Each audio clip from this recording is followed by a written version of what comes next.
Salam Julie dear students, I am Diskida Umar, lecturer chemistry presently posted at High Secondary School Timisgam। आज हम करेंगे chemical kinetics. Chemical kinetics जो है वो branch of physical chemistry है जो deal करते हैं स्टडी ऑफ रेट और स्पीड ऑफ रिएक्शन क्या होते हैं, मैकेनिज्म और पाथ ऑफ रिएक्शन कौन से फॉलो होते हैं और फैक्टर जो अफेक्ट करते हैं path and rate of reaction, इन सबको हमें पढ़ना है केमिकल काइनेटिक्स में। फर्स्ट हम करेंगे rate of reaction. Rate of reaction, rate of reaction को हम डिनोट करते हैं स्मॉल आर से। इसको हम डिफाइन करते हैं as change in concentration, change in concentration of reactant, reactant और product with respect to time। Time के रिस्पेक्ट में कंसंट्रेशन ऑफ रिएक्टेंट और प्रोडक्ट में कितने चेंज होते हैं उसी को हम कहते हैं rate of reaction.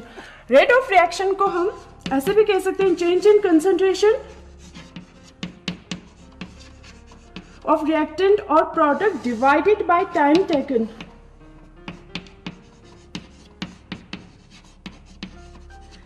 Rate of reaction जो होंगे वो ऑलवेज पॉजिटिव होंगे।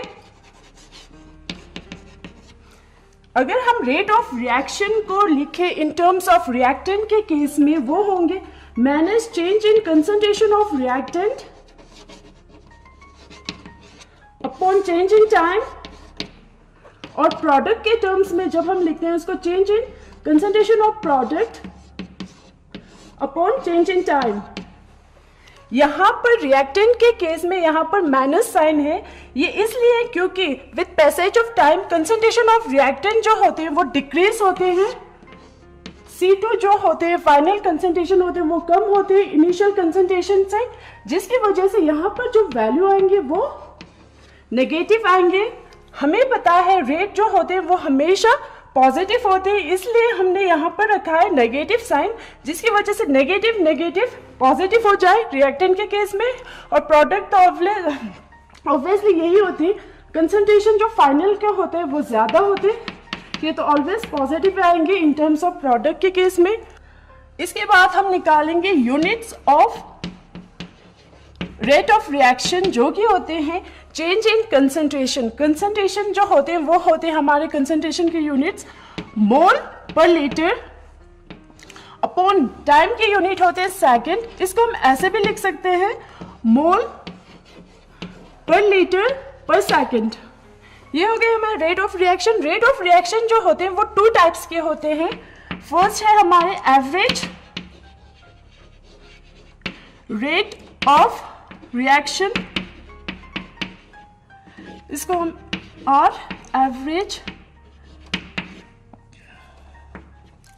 इस एवरेज रेट ऑफ रिएक्शन को हम डिफाइन करते हैं as change in concentration of reactant और product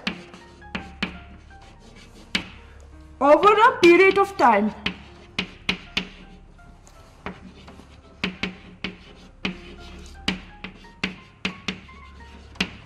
average rate of reaction क्या होते हैं, over a period of time में कितने कंसंट्रेशन ऑफ रिएक्टेंट और प्रोडक्ट चेंज होते हैं, इसी को हम कहते हैं average rate of reaction.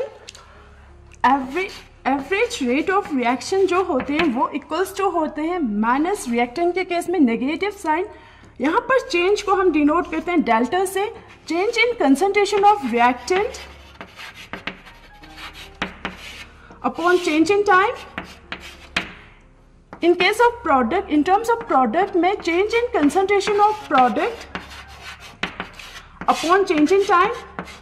For example हम एक रिएक्शन लेंगे 2x plus 3y gives 4z. In this case अगर हम एवरेज रेट ऑफ रिएक्शन को देखें, ये जो स्टैकोमेट्रिक कोएफिशिएंट जो है यहाँ पर 2, 3, 4, जब हम रेट को लिखते हैं ये जो स्टैकोमेट्रिक कोएफिशिएंट जो होते हैं वो डिवाइड में आते हैं. ये रिएक्टेंट है तो -1/2 change in concentration of x divided by change in time. In terms of this reactant लिखे तो वो होंगे माइनस ये जो कोएफिशिएंट है डिवाइड में आएंगे 1/3 change in concentration of y upon change in time. अगर हम प्रोडक्ट के केस में लिखते हैं तब यहाँ पर +1/4 आएंगे change in concentration of z upon change in time. ये हो गए हमारे average rate of reaction for this reaction. यहाँ पर हमने दिखाया है ग्राफ से, यहाँ पर हमने प्लॉट किया है concentration of reactant against time और नीचे हमने प्लॉट किया है concentration of product against time. Concentration of reactant क्या होते हैं, with the passage of time concentration जो है वो डिक्रीज होते हैं. हमें निकालना है एवरेज रेट, जो निकालना है हमें over a period of time के लिए निकालना है. तो यहाँ पर T1 जो होंगे उस टाइम पे कंसंट्रेशन होंगे R1, T2 पर कंसंट्रेशन होंगे R2, एवरेज जो होंगे वो होंगे change in concentration of reactant upon change in time.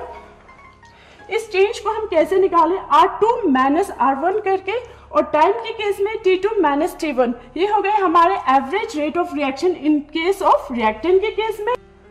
In case of product के केस में क्या होंगे, concentration of product with the passage of time क्या होते हैं, इंक्रीज होते हैं. अगर हम over a period of time के लिए देखें तो T1 पर कंसंट्रेशन ऑफ प्रोडक्ट होंगे P1, T2 पर होंगे P2.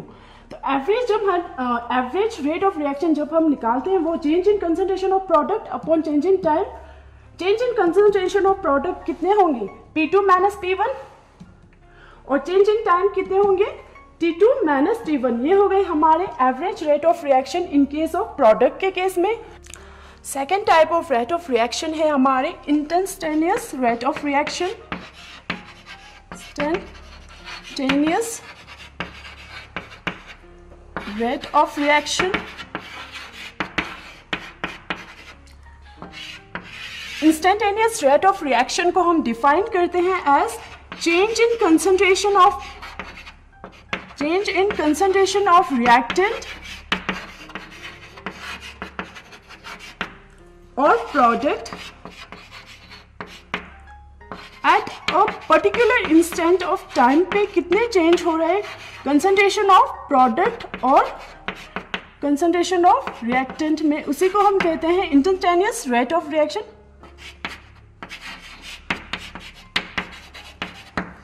Eight a particular instant of time पे कितने change of concentration of reactant में कितने चेंज होते हैं या कंसंट्रेशन ऑफ प्रोडक्ट में कितने चेंज होते हैं, उसी को हम कहते हैं instantaneous rate of reaction. Instantaneous rate of reaction को हम डिनोट करते हैं R instantaneous, which is equals to negative. Reactant के केस में नेगेटिव होते हैं और चेंज को यहाँ पर डिनोट करते हैं स्मॉल d से, change in concentration of reactant upon change in time. Product के केस में change in concentration of product upon change in time. For example यहाँ पर हम एक रिएक्शन लेंगे 3A plus 4B gives 5C. इस केस में अगर हम इंस्टेंटेनियस रेट ऑफ रिएक्शन को निकालें तो ये होंगे change in concentration of A. इसको हम ऐसे भी लिख सकते हैं, रिएक्टेंट है तो माइनस, कोएफिशिएंट है तो डिवाइड में 1/3 change in concentration of A upon change in time. In terms of B में अगर हम रेट को लिखने चाहें तो वो इस तरह लिख सकते हैं 1/4 रिएक्टेंट है तो यहाँ पर minus 1/4 change in concentration of B upon change in time. Product के केस में ये होंगे 1/5 change in concentration of C upon change in time. ये हो गए हमारे इंस्टेंटेनियस रेट ऑफ रिएक्शन. अगर हम ग्राफ पर देखें, ये है instantaneous rate of reaction for a very short time के लिए देखते हैं हम। यहाँ पर एक टेंजेंट ड्रॉ किया है, यहाँ पर हमने very small change in time, यहाँ पर very small change in concentration of R को दिखाया है। इसी को हम कहते हैं instantaneous rate of reaction reactant के केस में। प्रोडक्ट के केस में यहाँ पर स्मॉल चेंज इन टाइम और small change in concentration of product, इसी को हम कहते हैं change in concentration of product upon change in time, इसी को हम कहते हैं instantaneous rate of reaction. Next हम करेंगे factor which affect rate of reaction. First factor है हमारे nature of reactant.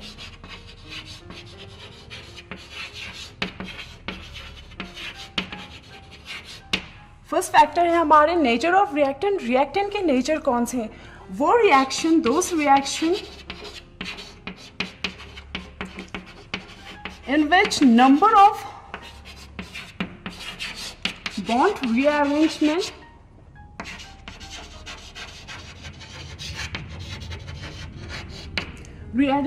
that is bond rearrangement का मतलब है यहाँ पर bond breaking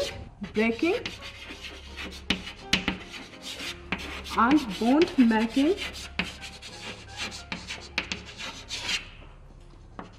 less होंगे तब reaction will be fast।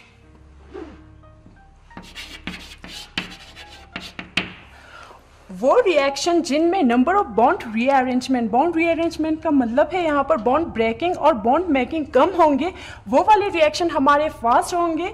अगर ये बॉन्ड ब्रेकिंग और बॉन्ड मेकिंग ज़्यादा होंगे, वो वाले रिएक्शन हमारे स्लो होंगे and vice versa. For example हम यहाँ पर एक एग्जाम्पल लेंगे फर्स्ट आयनिक रिएक्शन की। Sodium chloride when react with silver nitrate gives silver chloride plus sodium nitrate. ये वाले रिएक्शन जो है वो फास्ट होंगे क्योंकि यहाँ पर जो NaCl and AgNO3 है ये आयनिक कंपाउंड है, ये ऑलरेडी ये जो बॉन्ड है वो ब्रेक होंगे, आयंस फॉर्म में प्रेजेंट होंगे, जिसकी वजह से ये जो रिएक्शन होंगे वो फास्ट होंगे। ये रिएक्शन जो होंगे वो फास्ट होंगे। सेकंड एग्जांपल हम देखें, सेकंड एग्जांपल जब हम देखें इस carbon monoxide when reacts with half molecules of oxygen to form carbon dioxide. यहाँ पर कार्बन और ऑक्सीजन के बीच में ट्रिपल बॉन्ड प्रेजेंट होंगे। यहाँ पर बॉन्ड ब्रेकिंग भी ज़्यादा है और बॉन्ड कार्बन और ऑक्सीजन के बीच में बॉन्ड बन भी रहा है, तो ये वाले रिएक्शन जो होंगे वो स्लो होंगे। सेकेंड फैक्टर है हमारे concentration of reactant. Second factor है हमारे concentration of reactant.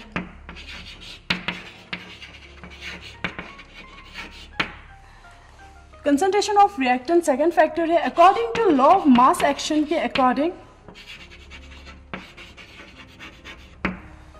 Rate of reaction जो होते हैं वो डायरेक्टली प्रोपोर्शनल होते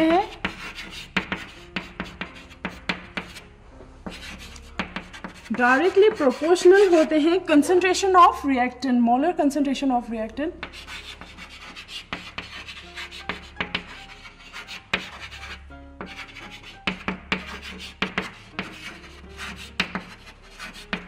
यहाँ पर क्या होते हैं, रेट ऑफ रिएक्शन आर जो होते हैं according to law of mass action, rate of reaction R जो होते हैं वो डायरेक्टली प्रोपोर्शनल होते हैं concentration of reactant.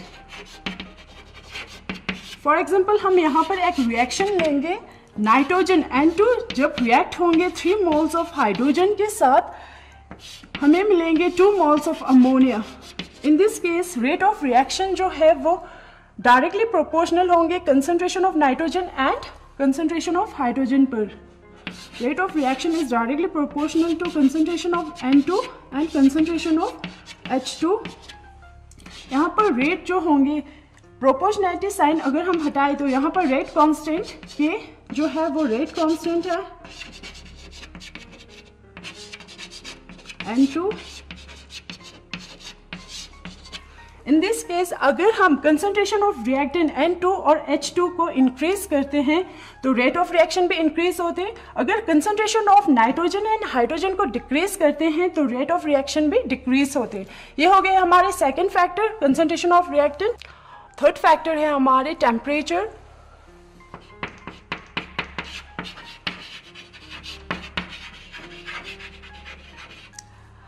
Generally the rate of reaction जो होते हैं, रेट ऑफ केमिकल रिएक्शन जो होते हैं, वो जनरली इंक्रीज होते हैं जब हम टेम्परेचर को इंक्रीज करते हैं।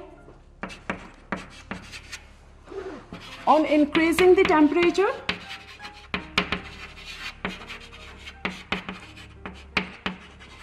इन जनरल जब हम टेम्परेचर को 10 डिग्री सेल्सियस राइज कर देते हैं तो रेट ऑफ रिएक्शन जो है डबल हो जाते हैं।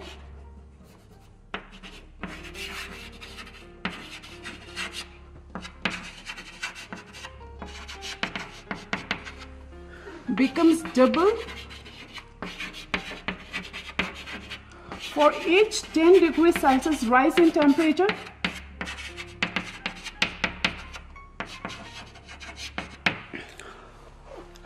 जनरली जो रेट ऑफ केमिकल रिएक्शन होते हैं वो इंक्रीज होते हैं जैसे ही हम टेम्परेचर को इंक्रीज करते हैं। In general rate of reaction जो होते हैं वो डबल होते हैं हर एक 10 degree Celsius rise in temperature. For example हमारे पास एक रेट 35 डिग्री सेल्सियस पे हमारे पास रेट है मान लो 0.096। अगर हम इसी टेम्परेचर को 10 डिग्री सेल्सियस राइज कर दें, टेम्परेचर हो गए हमारे 45 डिग्री सेल्सियस, यहाँ पर जो ये रेट होंगे वो डबल हो जाएंगे, 0192 हो जाएंगे। ये हो गए हमारे temperature dependence of rate of reaction. Next factor है हमारे कैटलिस्ट, और फोर्थ फैक्टर जो है हमारे कैटलिस्ट। आपने पढ़े होंगे बच्चों, कैटलिस्ट क्या करते हैं? कैटलिस्ट करते हैं रेट ऑफ रिएक्शन को अल्टर कर देते हैं, चेंज कर देते हैं रेट ऑफ रिएक्शन को। जनरली जो कैटलिस्ट होते हैं वो do not undergo any changes, खुद में कुछ चेंज नहीं होते हैं, सिर्फ ये चेंज करते हैं, अल्टर कर देते हैं रेट ऑफ रिएक्शन को। ये जो कैटलिस्ट होते हैं वो 2 टाइप्स के होते हैं। पॉजिटिव कैटलिस्ट, पॉजिटिव कैटलिस्ट जो होते हैं वो करते हैं इंक्रीज कर देते हैं हमारे रेट ऑफ रिएक्शन को।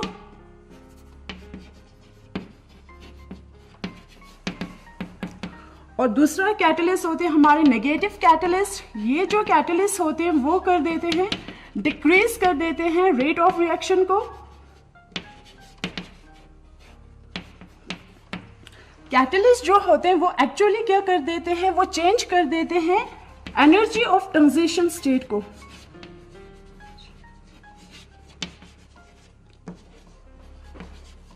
एनर्जी ऑफ ट्रांजिशन स्टेट की एनर्जी को चेंज कर देते हैं। फॉर एग्जांपल हम यहाँ पर एक ग्राफ को प्लॉट करते हैं, यहाँ पर एनर्जी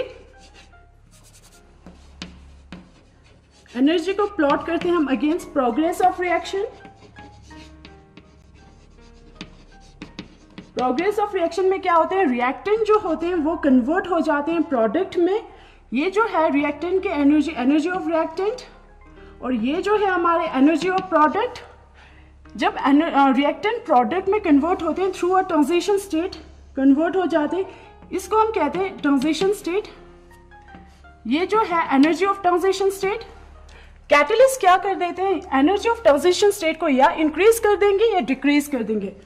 अगर ये एनर्जी ऑफ ट्रांजिशन स्टेट को इंक्रीज कर देते हैं तो रेट जो होते हैं वो हमारे स्लो हो जाते हैं। इस कैटलिस्ट को हम कहेंगे नेगेटिव कैटलिस्ट। अगर कैटलिस्ट इस एनर्जी ऑफ ट्रांजिशन स्टेट को डिक्रीज कर दे तब इन दिस केस रेट जो होंगे वो इंक्रीज हो जाएंगे, रिएक्शन जो है वो फास्ट हो जाएंगे। इस कैटलिस्ट को हम कहते हैं पॉजिटिव कैटलिस्ट। ये हो गए हमारे factor which affect rate of reaction. Next हम करेंगे rate law expression.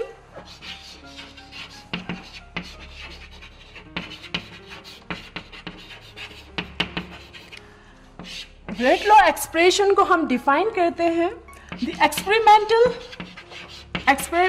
Variation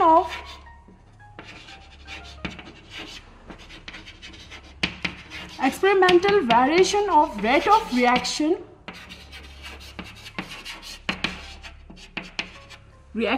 with molar concentration of reactant।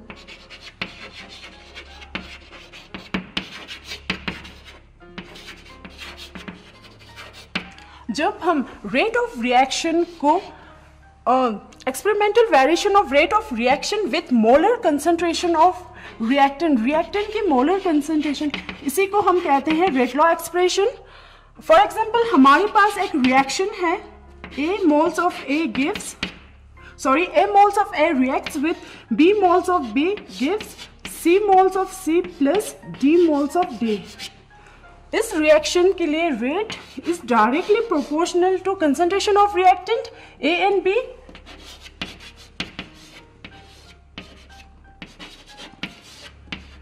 यहाँ पर जो X and Y जो है वो may और may not be same with stoichiometric coefficient के साथ सेम भी हो सकते हैं, नहीं भी हो सकते। जब हम इस प्रोपोर्शनैलिटी साइन को हटाते हैं यहाँ पर कांस्टेंट आ जाते हैं, rate constant.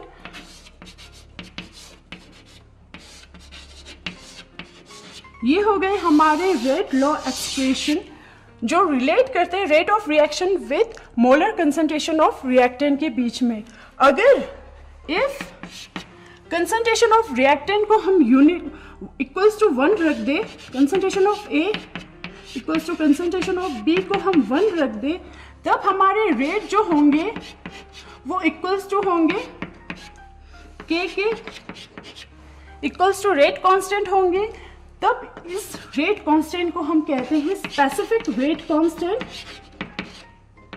Specific rate constant, और हम इसको कह सकते हैं वेलोसिटी कांस्टेंट।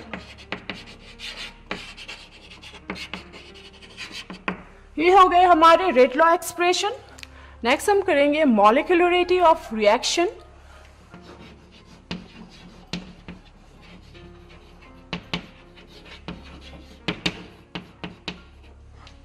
पहले हम इसको डिफाइन करेंगे। इस क्या होते हैं? मॉलिक्यूलरिटी ऑफ रिएक्शन होते हैं number of reacting species which collide simultaneously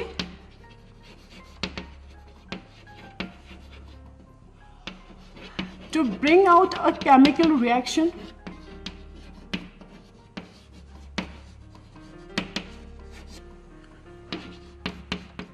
इसी को हम कहते हैं molecularity of reaction. Molecularity of reaction क्या होते हैं? एक केमिकल रिएक्शन को होने के लिए एट अ टाइम सिमिल्टेनियसली, मतलब एट अ टाइम कितने रिएक्टेंट स्पीशीज जो है वो कोलाइड करते हैं, उसी को हम कहते हैं molecularity of a reaction. For example पहले हम करेंगे decomposition of ammonium nitrate. Ammonium nitrate decompose होके फॉर्म्ड होते हैं N2 nitrogen plus 2 molecules of water.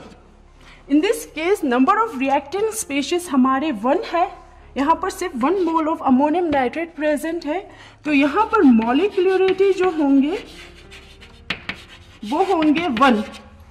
Next example लेंगे हम 2 molecules ऑफ हाइड्रोजन आयोडाइड। जब रिएक्ट होंगे ये यहाँ पर फॉर्म होंगे hydrogen plus iodine. In this case number of reacting species जो है या रिएक्टिंग मॉलिक्यूल्स जो है इन दिस केस 2 है, तो मॉलिक्यूलरिटी ऑफ रिएक्शन यहाँ पर कितने होंगे? है 2। ये हो गए हमारे मॉलिक्यूलरिटी ऑफ रिएक्शन। बाकी नेक्स्ट क्लास में हम करेंगे ऑर्डर ऑफ रिएक्शन। आज हम यहीं तक करेंगे। जुले।